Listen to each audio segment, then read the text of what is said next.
Good morning. Welcome to another installment of our virtual seminar Grove here at the festival. My name is Michael Barr, Education Director, and we are thrilled that you're joining us, and you're going to love this session we're about to have. I want to thank our sponsors, Cedar City Bryan Head and Tourism Bureau, who make this possible and have made all of these possible. And I'm really looking forward to the discussion we're going to have. We would love to have questions from you as well. You can follow us on Facebook and ask questions throughout the whole thing. And at about 40 minutes into the discussion, we will then start taking those questions. So feel free to jump right in and comment on there, and we'll have all of those. Brian, who are these amazing guests that we have with us today? Oh, Michael Barr. First off, it's good to see you. And yeah, I love that you're always so chipper. It always is good. It brings the sunshine into our January days, and very grateful for that. Yeah, I am so psyched today because we have two of my favorite people on earth here with us. And we're talking music direction with the fabulous Jeremy Mann and Brad Carroll. I'll let them give a little bit of background about themselves, but they have both been with the festival many, many seasons in many different positions, actually, which I think is one of the great things about what we can talk about today. Not only about music direction and what that means and what that entails, but both Brad and Jeremy have also been directors in our company. They've also have been educators and actors and performers. And so I think we've got a wealth of things to talk about. But I'm excited to see you guys. Thank you both for here. Can you give us a little bit of just like a kind of background about both of you and maybe how many years you've been working at the festival? We'll start with Jeremy and then we'll move over to Brad. Yeah, great. Well, thanks for having us, first of all. And the feeling is mutual in terms of favorite people on earth. So my first year at the festival actually, I think, was the same year Brad started. So we, in 2002, we were part of the summer company. I was a musical director and conductor for Man of La Mancha, and Brad was the director of that production. And that sort of launched both of our paths at USF. And since then, I think I've done 10 seasons, mostly as a musical director and conductor. And I think I had two summers where I was a director. And so, yeah, and I'm also the head of musical theater for the Ray Bolger Musical Theater program at UCLA. So I'm also a professor there where I teach performance and performance and singing and train musical theater performers in the BA program there at the theater department. Wonderful. Lovely. Yeah, 2002, Man of La Mancha. That's where it all started. And I've been there for, I think, 15 of the seasons since then. There were a few where I wasn't there. I don't remember where I was, but I wasn't there.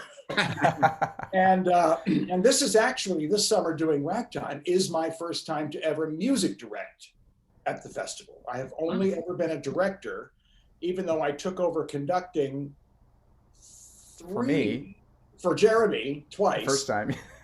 3 of my own productions, which was its own unique experience. But I've been, until recently, I've been long associated with PCPA, Pacific Conservatory in Santa Maria. I went to school there in the 70s. I was on the faculty there for about 15 years and then went freelance and then came back for about 5 years. And now I'm freelancing again. So I've been hither, thither, and yon. And I mean, frankly, the festival has always been a real anchor for me. It's just someplace I always look forward to getting to be part of again. So, and getting to do Ragtime is sort of a big dream. Yeah, we should mention that. And, it's one of the great things. Jeremy is music directing The Pirates of Penzance this upcoming summer. And Brad is music directing Ragtime. Pirates is directed by Cassie Abate and Ragtime is directed by myself. But what is music direction? Well, let's start there. Let's go with a broad question here. That's like, what is that? What is that? Just for the people and while you cover that, you both spoke and said the same thing. There's a difference between music direction and quote conducting, and then we know that you both are music directing, but one of you is directing. So as you answer that question about musical direction, where do all those terms lie and what's the difference between all those things? Well, I'll jump in. I mean, having done a lot of both, as a director, you're responsible essentially for the entire thing, for all the aspects of the show. As the musical director, the path is narrower because your primary focus is the music and making sure that the story gets told through the music, the voices are prepared, anything musical, the same way that a set designer is responsible for designing and building the set, but not responsible for blocking the play on that set. So it's more of a niche, and it's a focused niche, and yet it's still a big thing because you're telling story, you're trying to make it sound as good as you can, you're coordinating singers and orchestra, you're collaborating with everybody who's involved. So you don't get to just sit in your corner. So, I mean, and a lot of people have asked me over the years, when you music direct, when you conduct or music direct and you're not directing, is that hard? And the answer is no. It's just a different area of the brain. Yeah. Many times I've music directed and had nothing to do with the direction. And I sit behind the piano and do my job and let the director do what they're going to do. I guess a lot of people would think that, well, don't you want to jump up? And the answer is, for me, no. No. Because it's like that whole section of my brain gets turned off while this whole other section gets access to make the best of the music. So that's sort of what it is for me. Cool. How about you? Yeah, Jack? and I would say I feel the same way, and I'm glad you said what you said, because the picture I got in your description was we get to, in a really cool way, straddle both worlds. And it's interesting that if I'm conducting a show in the Randall Theater, I'm literally a lot of the time between the stage level and the pit level. So I'm literally sort of living between both worlds. And that sort of metaphorically is what I love about the musical director job, is that I get to work with actors on honing musicality, and I get to work with musicians, instrumentalists, when it's a live pit. We'll talk about live versus not later. I get to work with them in terms of translating what's happening dramatically on stage into musical terms for them. And I think because of my background, both as a musician and an actor, I love sort of living between those worlds. That's really exciting to me. And also, it depends on the venue. In some theaters, you'll have a musical like on Broadway, they might have a musical supervisor, then they'll have a conductor, they'll have a team of arrangers, they'll have a series of accompanists, they'll have sort of a queue of keyboardists who are assistant or associate conductors. So there's a system in it. A lot of times Brad and I, as musical directors, we are the accompanist, the vocal director, the musical director, the conductor, So the job, depending on the venue, can have we can be wearing multiple hats or maybe one hat, So I've been like, at UCLA, for example, if we do a musical, there's times where I am the vocal director. So I teach all the notes to the students or the actors, and then there's somebody else who's in charge of the orchestra. At USF, I'm typically working in both worlds. So it really depends on the venue, and it sort of speaks to how you, as a musical director, you really have to be flexible and ready to kind of cover a lot of bases in terms of what the needs of the specific theater are. I'm glad you brought up that about the sort of the duties that you do. I mean, like, it is every scenario is different. I've certainly been in shows where there's a music director and there's an accompanist there. They're talking to the accompanist. They help teach the music to the performing company. Then they'll oversee the orchestra, and then they'll skedaddle. You know what I mean? Or, and in this instance, you guys are kind of wearing multiple hats. But I've always wondered what that's like when you are teaching the music to the actors, for one thing. There's that portion of it. And then you cross over to working with the orchestra, which is obviously a completely other dynamic, working with musicians versus actors, and that relationship, and then sort of building off of that. And then if you're conducting, you're staying around to conduct the show, but sometimes that doesn't always happen either. You as a music director, you could be working with a conductor or the head accompanist who might be on the lead keys or whatever. And what is that like as far as navigating it? Do you have roles that you prefer, in that world? Well, speaking to what Brad was talking about earlier, like, so I've been a director of a musical and a musical director, and Brad said, people say to him, wouldn't you rather be up there? Like, no, I would much rather be in the pit conducting live because I feel like I have a modicum of control over any given situation, as opposed to as a director in the audience, you can't like go up on stage and fix something or control the tempo or something like that. So, for me, I think the value of wearing the multiple hats is that you start with the company. You're just always the sort of the presence of the musical aesthetic in the venue, right? So, I love starting with the actors, exploring the piece, having their input about interpretation vocally. I love working with musicians. And then it's like if you go, the ideal scenario for me is starting that in rehearsal, then the orchestra comes in, I work with them separately, then we bring them together. And then spending an entire season doing that is so thrilling because you're part of a company and the all the actors on stage, know you from day one and the choices you've made. There's something really beautiful about that you made those choices together and you're sort of nurturing them through and watching them kind of evolve as you go through this season. So I think getting back to your question, I think I love doing all of it. But there's nothing like sort of being hands-on as a conductor. And when you inherit something that somebody else has already prepared as a conductor, it eventually, you have parameters that you have to adhere to based on what was established, but eventually it becomes your show. Brad, correct me if I'm wrong about that. No, I mean, and just to tag on to that, I mean, because you and I are both very process oriented. And the great thing about what you're talking about is you get to be a part of the overall continuing process. The process doesn't end when the show opens. The process has really just begun.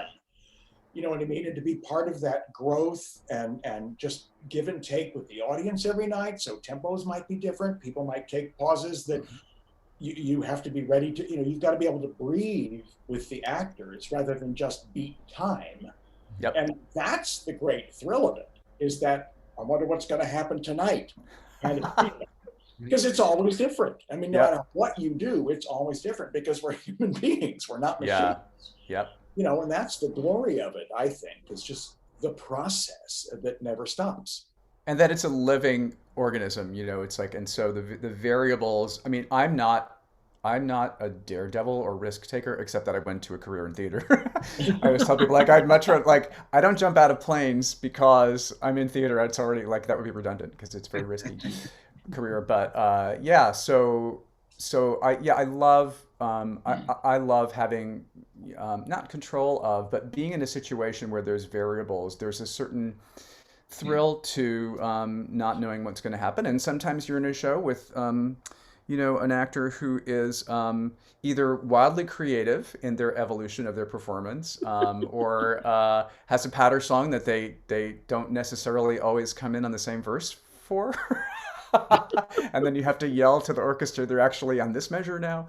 So sometimes it can be a little bit of a wild, like, speeding train ride. But yeah, I think for me, I don't consider myself as somebody who likes to be in, stressful situations. But there's something that's so exciting about that, especially when you're in, and it's not just the actors and you and the orchestra, it's also like the entire crew and the stage manager. And, I don't like crisis situations, but navigating through with that entire organism and all the people that are involved can be really rewarding, I guess, in a maybe I'll say an interesting way.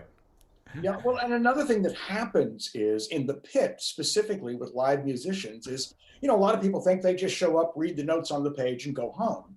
But the musicians, even at USF, where they're underneath the stage and don't ever get to see the play unless they came to a run through before they went into the pit, they know the show. The musicians know when something goes wrong on stage. Yeah. Or if, like I remember a couple of times in Les Mis having to sort of vamp for the barricade. Right. And just the musicians are like, we got it. And they just wait for me to give them the go-ahead signal, and they knew right where to go. I didn't have to be shouting explanations at them because they knew audibly what was going on up there and how it Yep. fit with what was on their page. And that's real. I mean, because they're part of it too. Yeah. They're not just automatons, you know. I mean, one of the things I love about both of you is that, and I think some of this is maybe the director in you both, but the idea that your approach, from what I've gleaned in working with both of you, is that your approach is also very sort of lyric driven and melody driven, like all of that stuff. I think of it how it relates to Shakespeare or well, any type of theatrical narrative, that you're utilizing the text, the given material there to help tell you what's happening emotionally, but also you're so both focused on the text, the lyrics, you know, that the lyrics are driving action, story, need, desire, all the things that are in acting. Just because you're in a musical and all of a sudden we start singing, you don't lose track with trying to obtain something in the song. And you guys are so both focused on that. I mean, is that how you lead out as MDs, or, you know, when you're approaching the work? Is that, I mean, I know the answer to this, but I'll ask. I mean, is that really how you kind of approach it initially? That it's one of the things I love about musicals is that the music is in harmony with the dramatic structure of the book and all of that. And when they're really, really good, there's great harmony and journey in the music that is in line with the book, you know. And it seems like you both are really focused on that in some ways, that what you're saying is actually sometimes even more important than what you might be singing. And how you sound and all of that. Right. Yeah, more in how you sound. I mean, obviously that tells you something, how you're singing, but is that your philosophy in it? I mean, as when you approach the work? Yeah, absolutely. I mean, and I think that, you know, if you're going to contrast musical theater to opera or grand opera, you know, the musical theater is generally going to be more lyrically driven. The words are going to really, really drive the story, and so it's not like the music ever takes a back seat to it. But first and foremost, you need to understand the story, and that will drive the dynamics, the tempo, you know, and all the aspects of the music, as opposed to opera, where it might be more about the glorious sound and less about, you know, understanding the text. Brad has a lot more experience in opera than I do, but that might be a way to sort of look at it as, you know, musical theater is musicalized text, whereas opera might actually be like have music as its foundation. And then the other part of it is just, you know, the prep time that you have. And, you know, I love Utah Shakes because we spend at least 6 months or more really agreeing as a team. And, you know, the director is the person that we're in service to as musical director, agreeing what's happening in any given moment. So by the time you get to the first rehearsal, it's like we really understand sort of the destination or I guess the journey through the lyrics that drive the music, you know, based on what we've agreed with the director and the team. Brad, any? Well, I'm just, having been a music geek since I was a kid, I mean, one of my favorite things about this thing that we're talking about is pointing out things musically that are in the score that an actor might not recognize as being significant to the composition, you know, and more often than not, the lyrics come before the music in most writing teams. So I always tell actors, the words came before the tune. I thought the money came first. The contract. The contract. The contract, yes. You know what I mean? But the music came first. And I've told people also that, you know, I'm a composer, Jeremy's a composer. I'm the guy who writes the notes, and I will still tell you that the words are more important. Right. But I think you're right. I mean, there is that idea, and you go through this of like, no, the music is telling you this right now, which is like when you examine Shakespeare and you look at some of the technique of going, oh, look, this is verse, this is written this way, there's a shared verse line, this is telling you something that's happening. You're doing the same thing with a musical score. This is happening with the violin in this moment. You should hear this right now, because I think that's a thread that might be happening emotionally with your character. Oh, absolutely. Yeah, the violin is your subtext, basically, in a lot of cases. Yeah, it's. I mean, so and thrilling to get to share that kind of stuff. yeah, I think that's what I love too, is that making actors aware of those little things helps. I mean, it does. It's like, and I think then helps the audience, you know, helps them identify what that sound all of a sudden that came over the top that nobody was listening to. If the performer is aware of what that is emotionally, everybody will be aware of it. Well, You know? and that's the other thing about music that I've always just thrills me is, and I read this years ago, and I don't know where, but some musicologist talking about the fact that music, because it's sound waves, hits your whole body and music goes to your emotional center before it goes to your intellectual center. Text goes to your intellectual center before it goes to your emotional center. So there's a response with music that you can't avoid. Right. Yeah. You know what I mean? So your body is processing it. That's why people burst into tears when they hear a song.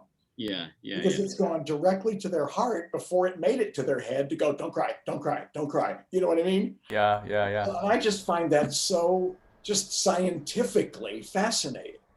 Yes, and I totally agree with that. And then what can happen with that with an actor, and this I've probably had this experience more as a director than musical director, but the actor can leap to the emotional vibe of a song and not see what's in the text that might belie that or be fighting against it. So so that's, I think, why I'm big at being text driven. I'm also just a word geek as well as a musical geek. I love language, but when it's good writing, there, like for example with Sondheim, there's usually going to be more than one thing going on, and the music might be manipulating an actor emotionally, but there's a drive or a task or an action in the text that that needs to happen.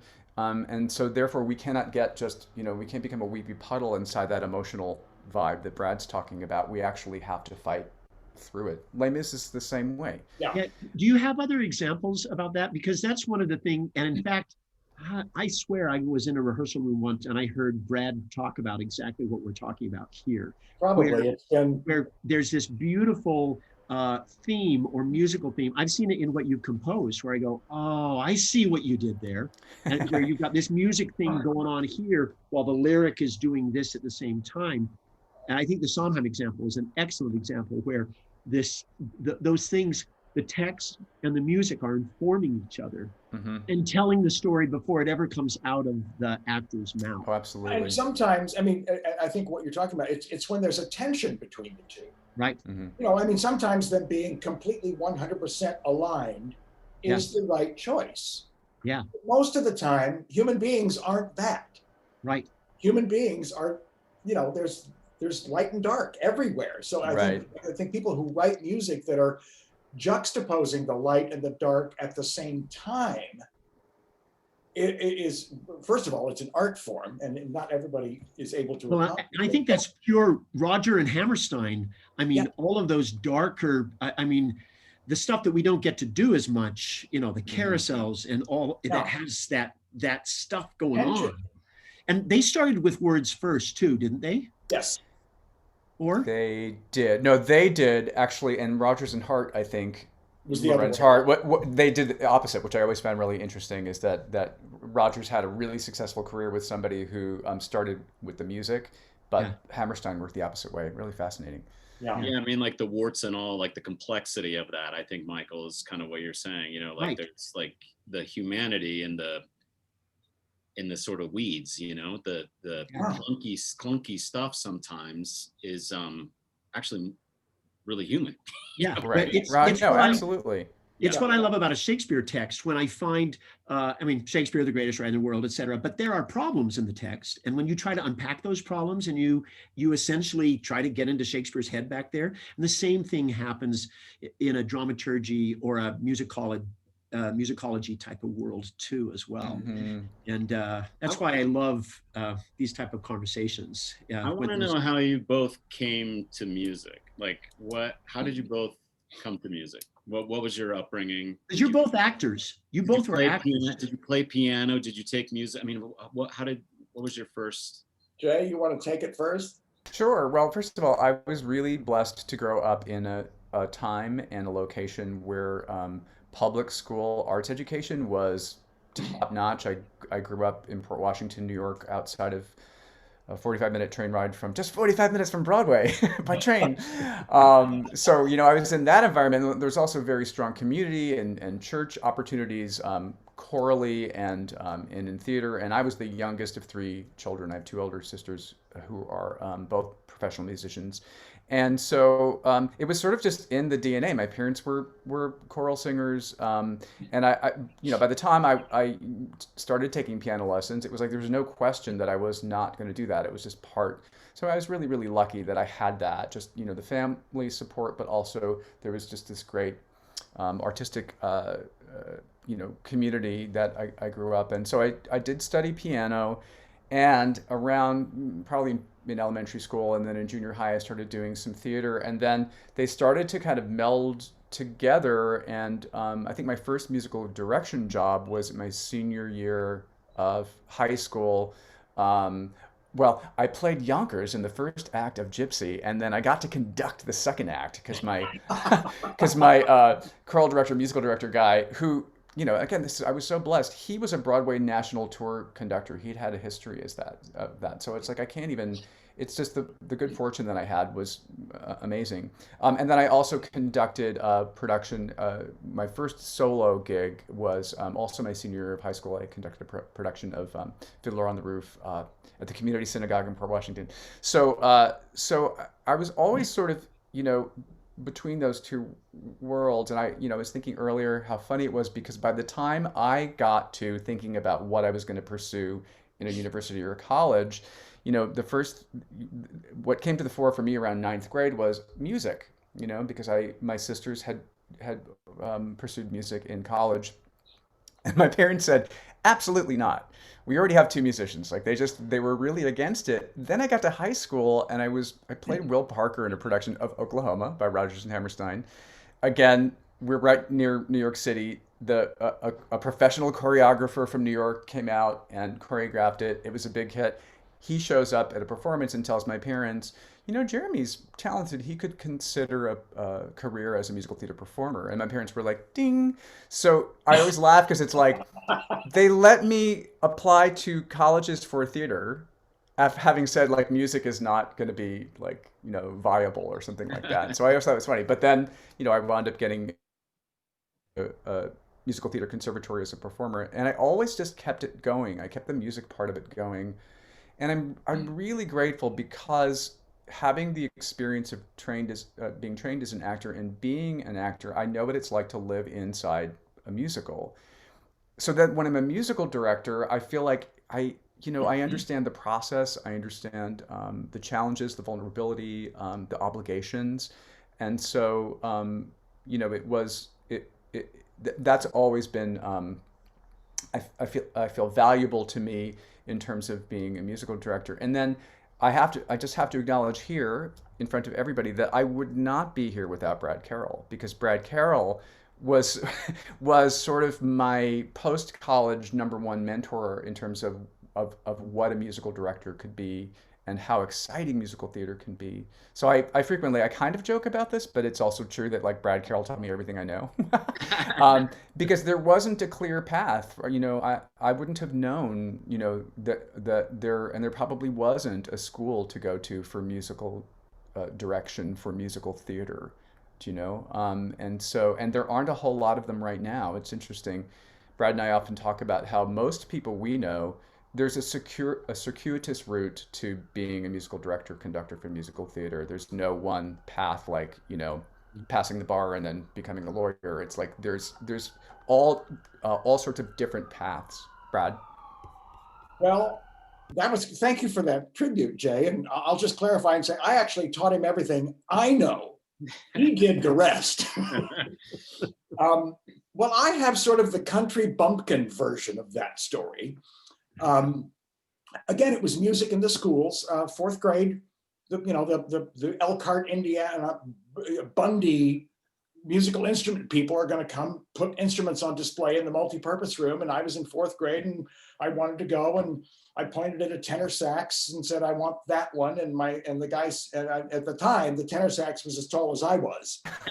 So he suggested an alto. So my mother put this alto sax basically on a payment plan for me. And so for me, it all started in music. I didn't come to acting until my senior year in high school. I went into high school thinking, and I'm glad this passed me by, I was going to be a high school music director, because I had a high school music director who was really, really inspirational.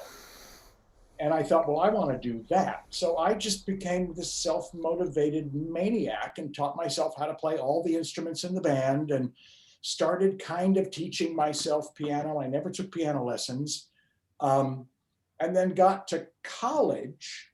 Did my first musical my senior year of high school. I played Heinze in the Pajama Game. Tempus Fugit. And then got to college and got hired to be the accompanist for the vocal classes because somebody heard I played the piano. So that's the beginning of a long history of learning that when you play the piano, people automatically assume that you're a music director. People automatically assume that you're a composer and an arranger and an orchestrator, when all you really do is play the piano. So I went to the conservatory, PA, and studied acting for 2 years, but was doing all of this music stuff, these projects and being in musicals, and then got out of there and went, gosh, now what do I want to do? And I was at this local theater one night, the Great American Melodrama. You probably know about it. I was 20 years old. I'd been to see some friends. I was leaving the theater, and the woman who ran the theater grabbed me on my way out and said, "Are you the piano player?" And I said, "Yeah." She said, "Come talk to me." So that she hired me sight unseen to do their Christmas show, to create all of the arrangements for their Christmas musical review. Well, I'd never arranged before, but I said, "Yeah, I'll do that." Mm-hmm. And then got hired 6 months after that as their first resident music director. So was there for a couple of years. And that's where I really learned how to arrange, cranking out a show every 6 weeks. Mm-hmm.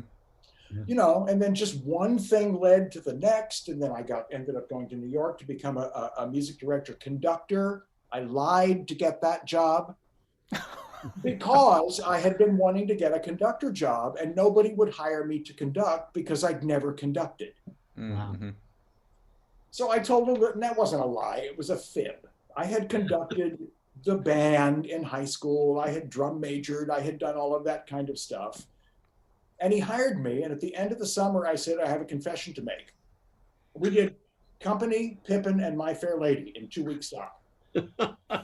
And at the end of the season, I said, "Bill, I have a confession to make. I had never conducted." He got so mad at me.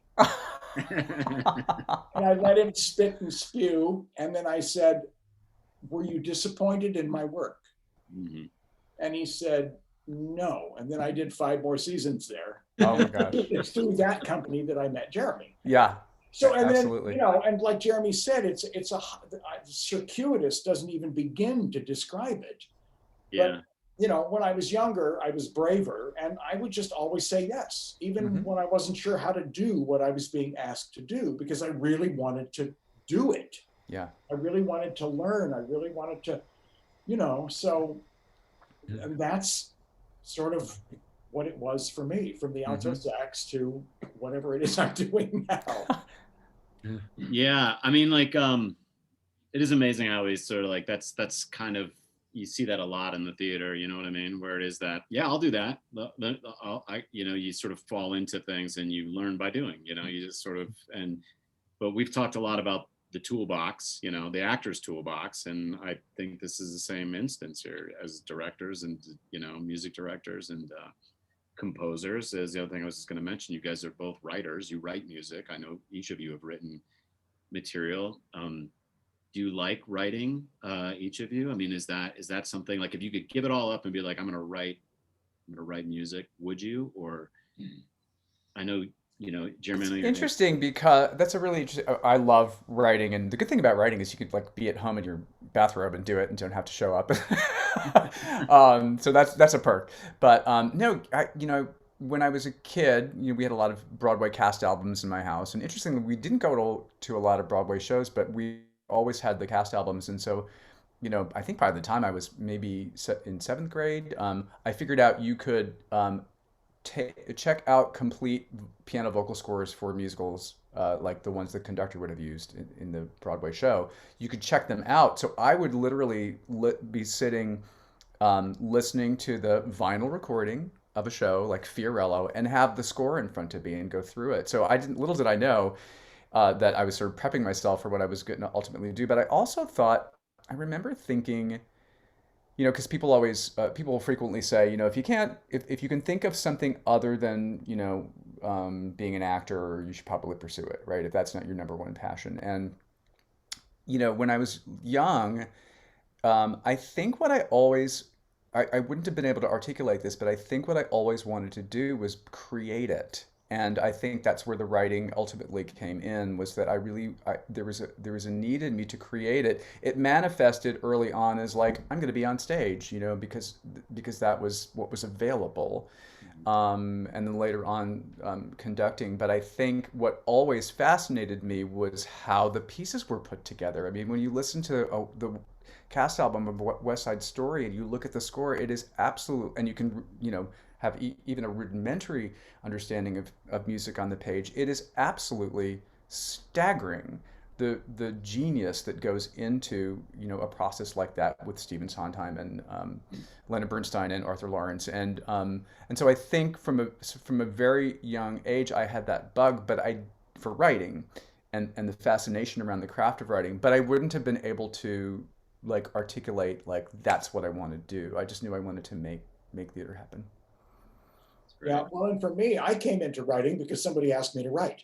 I went, oh, this is kind of fun. And then it became just sort of something I did when I could, because when you're working full time, it's hard to, take time out on Monday to write. And you really can't write when you're only writing one day a week.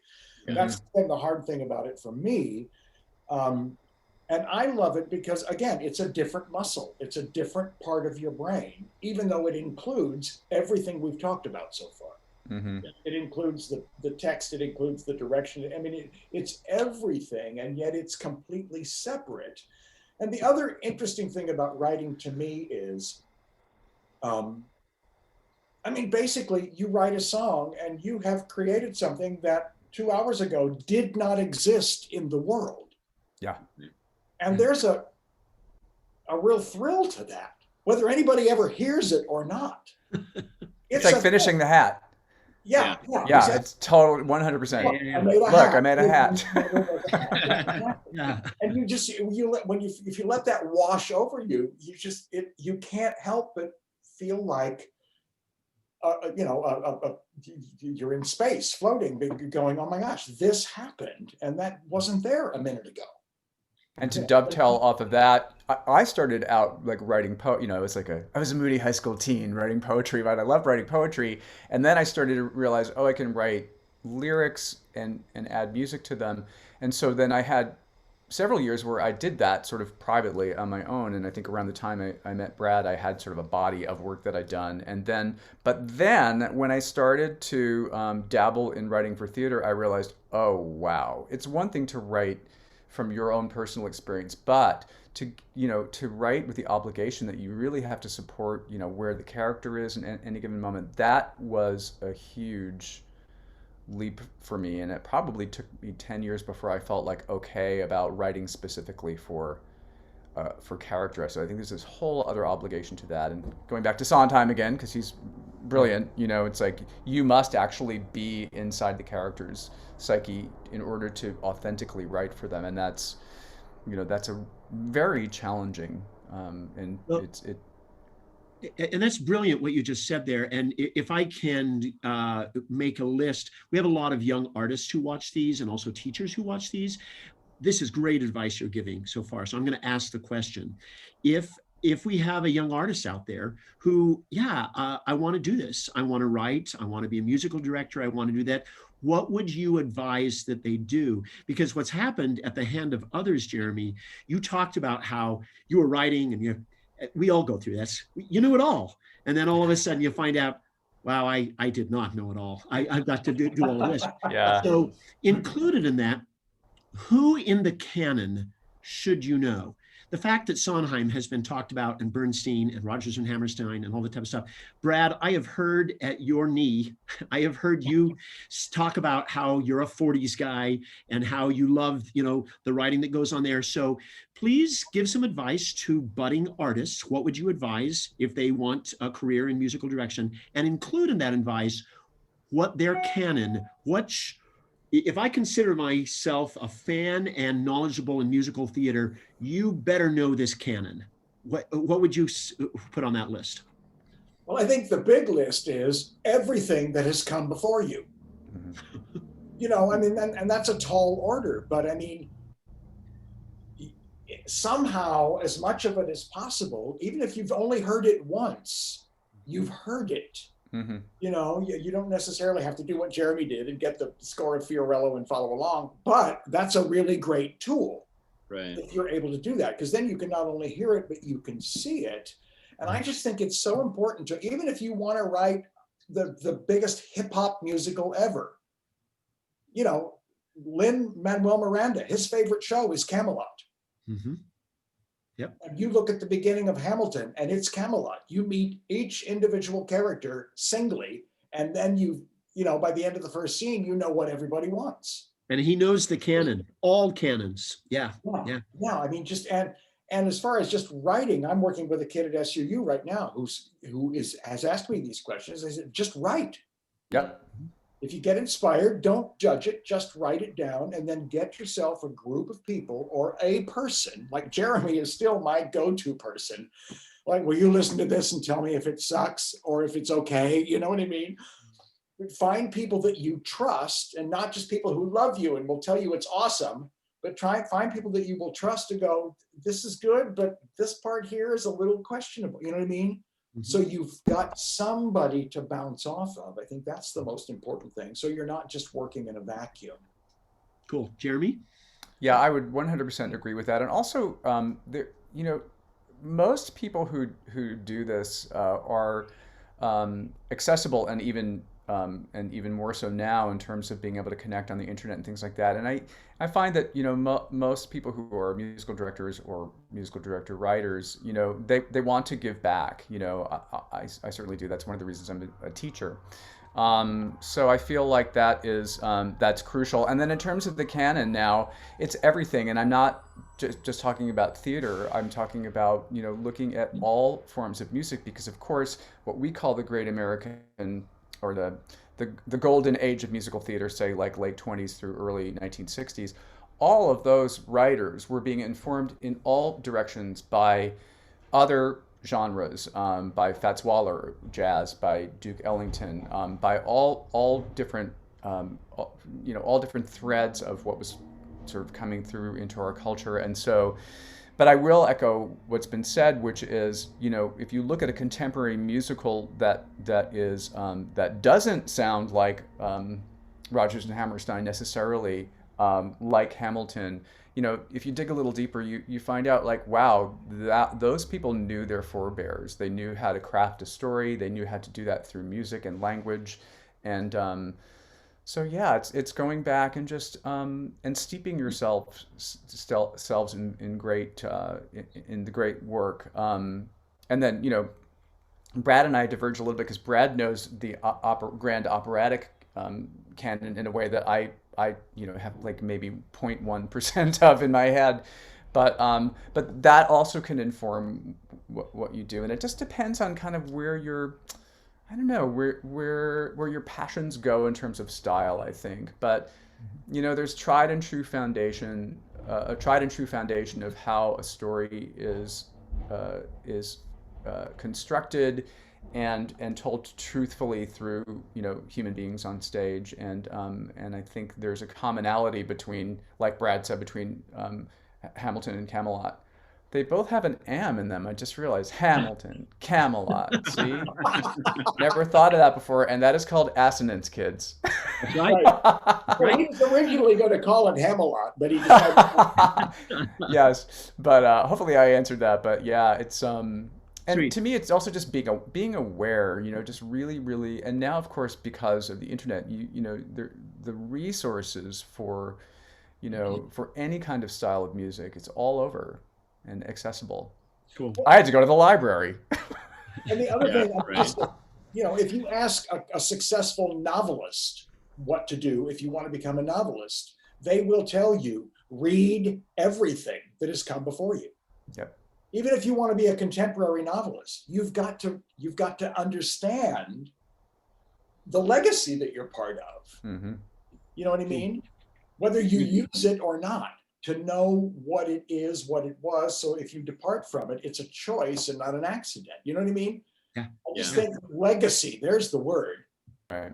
Cool. Do you guys have, sorry, Michael, you I was got just going to say, if any of our patrons have any questions, feel free to jump in, but I'm sure we're having a great time right here. But if you have any questions, feel free to jump in as well. Brian, you had a question, and then I have a juicy one I want to ask him. Yeah, I just want to know if you have favorite scores. I mean, like what is a score that you just say that is your favorite? I kind of want to know overture and score. Like what's the overture that you Oh, go, wow. overture, but then what is your favorite? Like what is your favorite score? If you had to pick one, it's like picking your children. Sweeney. What's Sweeney. that? Sweeney.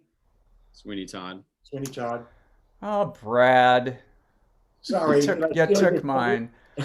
I don't know. It's such a hard question. Because I mean, yeah. Well, overture would be Gypsy. Full stop. It's just what that tells you about the story that's going to come and how dynamic that is. That'll always be sort of the height for me. Another one is the Merrily We Roll Along overtures by Sondheim is also pretty staggering, although that show was not a hit the way Gypsy was.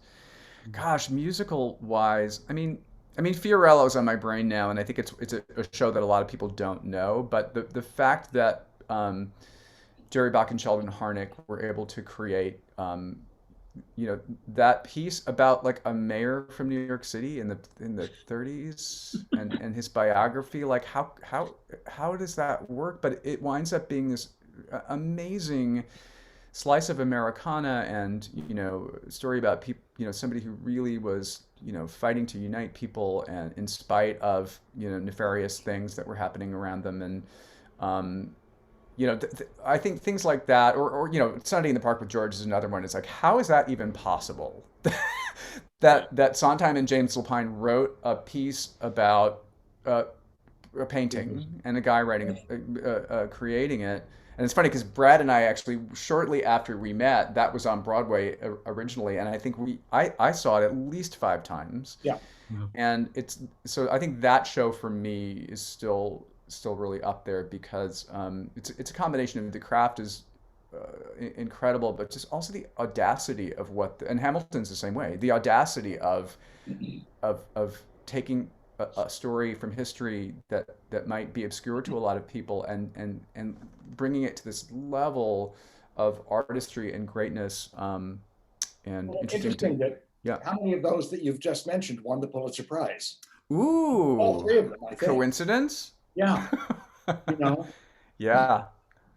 Yeah. You know what I'm loving about this is there will be study notes in this seminar. If they don't know these, you got to get to the canon, man. You got to watch those. You got to see those. Yeah. Well said. Let me jump to my juicy one. So there's a lot of teachers in schools who don't have the same resources that we were all raised with. They don't have a music director. They don't have anyone to do that type of stuff.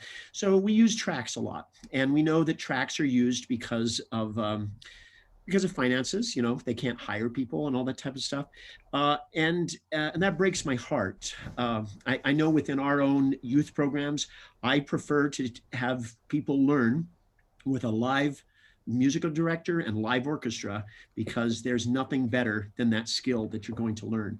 So you've also, both of you, been involved in the creation of music tracks too, as well. So what do you think about music tracks in our industry, and what they have done to the industry, both the benefits and also the downside of that, which we've kind of talked about when we talked about the live breathing things too. So comments on those? Well, I mean, I'll just jump in. I mean, obviously, we would, I say obviously, it's obvious to me, we would prefer live people because that you just can't replace that. Right. Like you said, it tends to be financially driven, which I get. You know, if it's going to cost you $125,000 to have an orchestra for the summer, and it's going to cost you $25,000 to have tracks for the summer, and you're going to save $100,000 and you're pinching pennies, well, then that becomes the choice. You know what I mean? Right. On the plus side thing about tracks, I think, is it's allowing a lot of schools to do musicals that they wouldn't be able to do if they had to have an orchestra. Right. So it's kind of, for me, it's a real double-edged sword. It's allowing the form to stay alive in venues where it might not otherwise. You know, there was a big controversy years ago on Broadway about they were going to go to tracks for some show. And of course, the music union said, oh, no, you're not. And even the use of 4 or 5 keyboards is making people cranky. You know what I mean? Because it's, you know, Phantom is now a 12-piece orchestra when it was originally a 30-piece orchestra. I'm making these numbers up, but it's the concept I'm talking about. Right. So it's, you know, and as Jeremy was saying, one of the nice things about tracks is it's consistent. Yeah. You know what your show's going to be, and you can play within it. But for me, who goes to the theater, it's that inconsistency. It's that humanity. You walk into a space and you know, even if you can't see them, you know, whether it's live, whether they're breathing people at the other end of those. And, you know, if you have a 2 or 3 month run or longer, you know, the performances will evolve and hopefully will evolve. And if you have a live orchestra, you can sort of bend and stretch and expand and contract based on what the performers are learning about their arc in the show. So, you know, tracks are of a necessity, and I would echo what Brad said, is that they've given a lot of not just schools but community theaters and all sorts of venues an opportunity to incorporate music. And I guess what I would say about that is, if you're in, you know, if you're heading a high school theater program / music program, even with tracks, try to recruit musical helpers, whether it's a piano accompanist. I wouldn't just rely on, you know, the MIDI files or audio files of the notes being plunked out, because that isn't really what ultimately a melody is. A melody is a human interpretation of, you know, what's on the page or the note. So, you'll speak better to that than I will, but can you, for me, I can tell when someone has heard, you know, monkey see, monkey do. I can tell when they're just parroting, as opposed to when they've actually organically learned. And that's what I think is missing in a track education, where it's just a parroting. It's sing along with Mitch. You know? Right. Even with a track, reference. There should be human people on board, you know, assisting in the human interpretation of the notes, right? And the other part of that is, yes, listen to the cast album and then put it away for a while, because when Brad and I first started teaching together, this is pre-internet, we'd say, I think you're channeling the cast album, because you could hear cadences. Like when the Les Mis album came out, everybody was singing with English accents and everything. All of a sudden, I'm like, well, first of all, they were French. Second of all, so yeah, I think that, you know, if you have to use tracks, just really endeavor to bring a human element into the, you know, musical interpretation, at least vocally as Thank well. you. Yep. Well done. Yeah, that's a great thing to say. I mean, you know, it's like, well, if you're going to backphrase here, you better have a reason for backphrasing here, you know, like that kind of thing. Like sometimes, or if you're going to riff, you know, it needs to be coming from a place that is emotionally, you know, authentic. Yeah, or that might be outside of what is written. You know what I mean? And which goes back to what we were talking about at 20 minutes into the program. It's about the text and your interpretation. You know, they wrote this, and then you creating that interpretation. But the identity inside of it, obviously, is the other thing. What Yeah. you're talking about is like, you're not just recreating what somebody else saying, you're singing this now. So you have to make it work for you inside this thing, or your character and all that. And Yeah. that's part of the thrill of it, There's a good question in the chat. Is that all right, Michael, if I throw this Yeah, out? absolutely. Tom asks, what are the hidden musical gems to look for in Ragtime and Pirates? Oh, wow. Yeah. The hidden music. Well, I mean, one thing I will say about Ragtime is there are a couple of songs in Ragtime that when you hear the intro, they sound like Scott Joplin rags. And whether that was a conscious thing on the part of Ahrens and Flaherty, or whether it was just part of the zeitgeist of the composing of it and being true to that style, it's really amazing. Because the thing about Ragtime is it incorporates all of the other styles that were in the world and sets them to this new jaunty beat. The new beat was the thing, the new jaunty rhythm, for parlor songs, for plantation songs, for marching band songs, for military band songs, for Eastern European folk songs, which is why in Ragtime, each group gravitates to the rag that reflects who they are. So everybody had something to listen to. Right. And I've got the Scott Joplin book on my piano and I play through one every day and I go, oh, that's kind of like that song, so it's heavily influenced. And I think, we talked a lot about that in our design, and I don't know if it was Dr. O or maybe it was Scott Joplin that said that idea too about a rag, a bit like a stride beat. And inside that is a syncopated rhythm inside of a stride beat, and connecting that with time as this thing that's moving on, and the people inside of that time that are interconnecting and moving with, progressing in America in this instance. But that is a connective thing which creates music, that harmony working together makes us hear something new and change. That's really beautifully woven in, I think, in you sort of taking a sort of meta look at the whole thing, really. But that's what it is, just as you described, these different ragtime groups coming together into one musical sound, which is, now we link to that, the turn of the century and early 20th century. It's sort of tale as old as time, the history of man. Every time something new comes into play, there are the people who are going to go with it and see the value of it. And there are the people going to stand and say, no, this is horrible. I'm not going to accept this. And that's also what ragtime is about. Yeah. Yep. What do you think, Jeremy, on Pirates? Pirates, to me, I love the score. The GNS, the way they've done what we talked about, melody and wit and lyric and all of that, there's nobody better. They were like the creators of that. And going back to the, who are your forebears, that team 100% influenced Ira Gershwin as a lyricist and George Gershwin as a composer, and all of those early sort of great golden age composers were influenced by Gilbert and Sullivan. I think for me this seems silly, but the hidden gem in Gilbert and Sullivan that I think a lot of people miss is the gorgeousness of the melodies and the music. Oh, yeah. I'm thinking of, we're in this speeding train of ridiculousness in the second act of Pirates, and all of a sudden we land in a real moment of Frederick and Mabel singing Leave Me Not to Pine Alone, and it is real. And you can do it, Cassie, our director, we were talking in our meetings about how, you can do the sort of arch take on GNS or on Pirates in particular, but like there are actually genuine moments of absolutely devastatingly beautiful humanity through music. That's just one example. And I think, for me, highlighting those and, really examining them and really letting the actors have a truthful moment, I think those are the really hidden gems musically.